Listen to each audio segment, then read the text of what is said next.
enough. I think it was a good move for him. He just wants to play ball, honestly, from what it looks like if he's going to Arsenal right now. Yeah. And if he does make an impact like this, they'll be in a rush to slap a contract on the table, and I'm sure Madrid will be selling him cheap just to get him off get him off the books. Yeah, I mean, Arsenal and Madrid have had some obviously talks in the past because I mean they have Ceballos from there too, so it's just if I'm Ceballos though and the Arsenal end up signing Odegaard over me, I kind of would take that as a slap in the face. I feel like I think they might buy both of them. There's already a link to them. There's not going to be a lot of... logically, but you know Real Madrid are going to, like, Florentino Perez is going to try and get as much money from the two of them as he can. I don't think he can get much for Ceballos, but he probably could still get a lot from Odegaard. I don't think they're worried. I don't think they're going to be too much worried about players that aren't already breaking into the team right now. Yeah. I think with them, and this is what they've always done, with the money, I think Isco is the only one that's really survived this, but... With Asensio. the money, Asensio as well. Well, right? Asensio came up through the academy. He wasn't a transfer. Oh yeah, I see what you're saying. So that's kind of like where my difference is. Yeah. But I do believe that if these players don't want to play at Madrid because they requested loans, Ceballos and Odegaard, and Madrid's not doing well, and Madrid's not the kind of team to bring back loans to save their team. They're just going to buy big again. And if Ramos is going to leave, like, there's clearly going to be a giant cultural change. Yeah, and so they're going to have to bolster their back. They're still trying to bolster their front right now because none of their wingers are doing it for them. So I think that personally, I just feel like their midfielders aren't their biggest priority, and I think they will try to offload. We're always talking about biggest flops, and for the Prem it makes sense, but like for the year, last year Hazard had to have been the biggest flop. Yeah, he just now started turning up lately. But there's an entitlement thing. Like he showed up, like we've already talked about. He showed up like 5 kg overweight, which I think is like 25 pounds. Came in a big boy.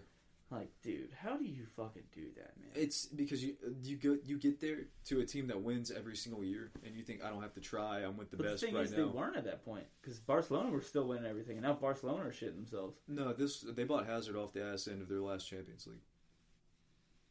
Oh yeah. Well, I mean, I thought you meant like the league and shit like that. Oh, I mean, like any sort of trophy. Yeah. But also with Man U, I think there was an entitlement last weekend where they were in first place. Oh yeah, they definitely did not go in. They went in thinking like Sheffield are just going to bend over for us. Yeah, and which you don't carry that. This is a team trying to survive. This is not a championship team anymore. This is a Premier League team that are trying to survive. Who are. Yeah, if they survived last year, they're a Premier League team, especially where they survived. Granted, how bad they're doing right now. Remember last year I told you, because Sheffield were up around the Europa League spot, and I told you, I was like, if Sheffield get Europa League, they're going to get relegated because they don't have the depth. And this season, imagine if they were playing the league and then they had Europa League at the same time. They would be so fucked. They wouldn't even. That would against United this weekend would have been their first win, their first points of the season. I played devil's advocate. I think if they probably could have brought in more people, but I think with the depth that they did bring in, though, that's where you deploy your Europa League spots to give them game time and keep the same starting 11. That could have been in the Prem, that could have been the other perspective. Yeah. But I mean, I didn't expect them to be shitting this hard. I didn't see that coming at all. As good defensively as they looked last year, as solid as they looked, I don't think they lost. Their build-up play looked good. I don't think they even lost a defender from last season. So it's the only one they lost was Dean Henderson, and they brought in Ramsdale, who, if Ramsdale gets relegated this season with Sheffield, and another Premier League team tries to buy him, you're just asking to get relegated again. I think this is what it could have been last year with Henderson. You had a goalkeeper that was trying to get back and trying to prove something. Yeah. Also, he spoke English with an English backline. Ramsdale does too. Is he? Ramsdale in English, is he? Yeah, he is. Oh, is he? I thought he was like Belgian. Mm-mm. Who am I thinking of? I'm not sure. What word? Anyway. No, I mean, Henderson's obviously was like more vocal and more general, which I haven't seen him do so much here at Manchester. It's probably because he's like, I have to earn my respect or whatever, which is like, that's how you earn your respect, but... As a goalkeeper, yeah. You don't. Now's not the time to be humble. Like, yes, you're second string, but prove that you need to be first. Because I mean, I love him as first string. He looks. I don't think he would have folded how De Gea did, and I think he should have been the one to play against Sheffield. Yeah.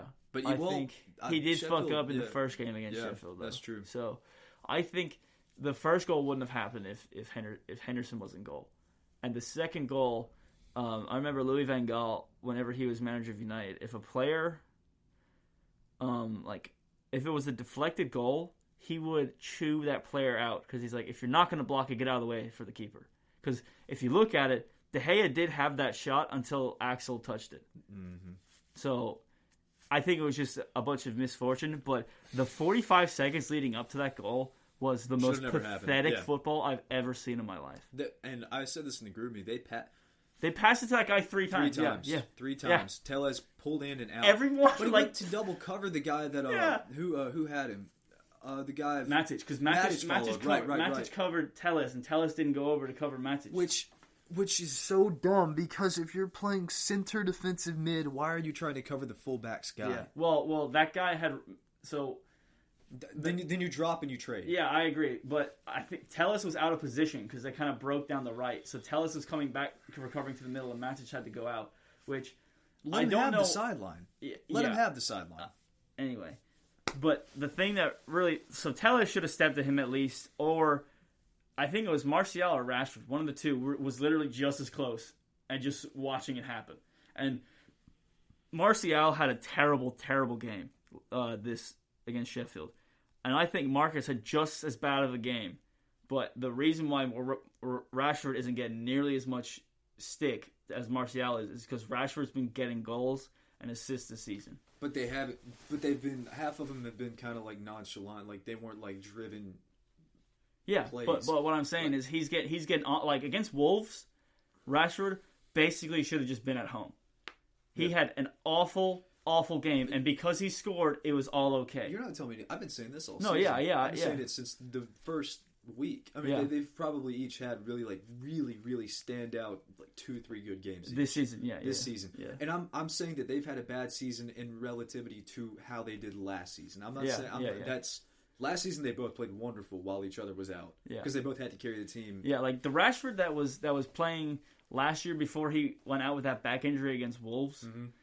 That Rashford, I wish, would come back because he played like that against Liverpool at the weekend. He was hungry, but ever since he got the 10 jersey, even some last year, he hasn't the 19 Rashford was always flying up the sideline. He was always shooting from outside the box. He was trying to prove he was trying to get to this point of being like a starter in the team and all this. The best English international players. Everyone on the England team. You have the capability to be insane. Everyone on the England team respects him and says that he is the best player on the English team, like the most talented player that they have on the team. And I think he's doing all this other philanthropy stuff, which is great. Like that's amazing. But if you start doing poorly, all that philanthropy stuff that you're doing goes away because no one listens to you because you're not a top player. That's what they were. In the Class of '92 documentary, they were saying that Beckham did whatever the hell he wanted, and he could because he'd come back and it didn't affect his game at all. He would always all over the world doing shit. And he would come back and still perform. And I'm not trying to say that what Rashford's doing, feeding kids, he doesn't need to focus on that. But those kids probably want to see it win every once in a while. Yeah, well, it's just your main job is football. And if you want to help these kids, then that cannot waver your performance on the pitch. When it starts wavering your performance on the pitch, then you stop playing, and then people don't listen to you because you don't have that platform anymore. Like Jesse Lingard is the fucking prime example of that. He was doing so much for suicide prevention and all that stuff, and that was being said that season that he was doing really well. And now I know he's doing the exact same thing, but you don't hear about it because he's not even playing. So. The lack of competition might be what's been hurting Rashford and Martial too. Now what happens. But. Now with Cavani, I think overall Martial's actual performances have it better than Rashford's, but Rashford has had better output than Martial. I just don't. So it makes Martial look worse. I agree, but I don't like Martial's gameplay. It's very Berbatov-esque, where it seems like he doesn't care, he doesn't do anything. Yeah, but he's shorting it, though, because Berbatov would finish and score and be in a position to better read a game. Yeah, I agree. To better read a play. But the thing is, I'm not asking you to be Berbatov. But the thing is, until this season, Martial had, I think, top 3 highest conversion rates of any forward player in the Premier League. Mm-hmm. So all of a sudden, like right, but now he's got Bruno and Pogba, and he just can't convert. Like now he's got so crazy, which is insane. That's what I'm saying. Yeah, he's got a team to play behind, like a team that'll create for him behind him now, which he hadn't had the whole time. I mean, with Pogba being out, and even prior to Bruno coming in, because even before Bruno came in, Pogba was out half the time. Yeah. So now is the actual time. He's got two actual playmakers behind him, which I've seen a lot more effort from Pogba lately. I've seen a lot, like even in defensive, coming back for defense. Which is what I've wanted from Pogba since he came to United. That first season, I'll give it to him, and then the Man City game that we came back and he won it single-handedly. Other than that, Pogba's just been there. I've got a theory, and he's been saying that, like, I'm happy when I'm not on the bench. I'm happy when I'm playing. I think Ollie humbled it. Yeah, definitely. But I think to this degree, I think that it got pretty deep because he was like, look at Bruno coming in and coming back and putting in on defense and then creating up top. Yeah, is you want to be in this team and you want to win titles, but you're not contributing to every part on the pitch. Yeah, you just want to come in and ping long balls. Be the man. Yeah, and that's not what it is. And ever since then, he's been coming back and actually carrying the team because he was how he could be. He was attempting to do it, but he's doing half-heartedly. And the prime example was against Arsenal at home when he went in for that lunging tackle, which okay, I'll give it to him. Most of the time, he probably wins that. Like in the middle of the field, whenever someone's getting past him, he does sometimes get the ball. But that I think was kind of like a realization for him that like it shouldn't have even got to that point because he should have stopped it before, but he was letting the guy go. Mm-hmm. And then like when Bruno was running back 80 yards after, remember when Ethan Ampadu got the ball and just ran down the whole middle of the field? Yeah. And then Bruno was sprinting behind him and wins the ball back? Mm-hmm. Like as a cam. Like, come on, man. 10, yeah. I think that's exactly what we were talking about, how Ollie was like, look at what he does, and then you're supposed to be better than him. You would have watched that happen. Yeah, and you would have let that guy go. Yeah, I completely agree with you on that. I think that's exactly what happened. And that's the only thing that would have had to have happened for him to start playing like and this. Then you know why Axel started? Because Bailly picked up a knock in the warm-ups. Lindelof should have started then. I don't know what Lindelof's... I think he's injured, though, as well. He had, his back... Then you start Shaw. You don't take two people out of your consistent back line at the same time. Yeah. Then you start Shaw. Sorry, Tellez. Maybe next time. Tellez and Bailly would have been a great partnership to play on the back line. But I think he was also saving Shaw for Arsenal against Saka. You got to adjust. I get it. Yeah. You have to adjust. And then Shaw plays 2 more games. Yeah. And then you sit him out for 3. But if you have to be tactically adept. No, I know, but if that happens the day before when Bailly gets injured, then you can change the game plan then. But if it happens right before a game, to change the entire game plan that you have to replace 2 players that you had already done your walkthroughs the day before. But Tellez was starting prior to Bailly's knock. This is what I'm saying. Yeah, but Bailly then you start Shaw because you can't. Tellez hadn't started a Premier League game in 5 weeks. Yeah, and Swansea hasn't played since October. I see what you're saying, but if you have a game plan like that and someone goes out, it's a lot harder to if you fill in one person, that's fine, right? And I understand you fill in Shaw because he's been in the lineup, but when you've been practicing the way because obviously what was supposed to happen was Tuanzebe was playing left center back too. Which was weird, because that's Maguire's spot. No, they kind of moved around. I don't know why they, But, I think what was supposed to happen in that game was Tellez was, I think that they thought that Tellez was supposed to have all this space. And manage covers.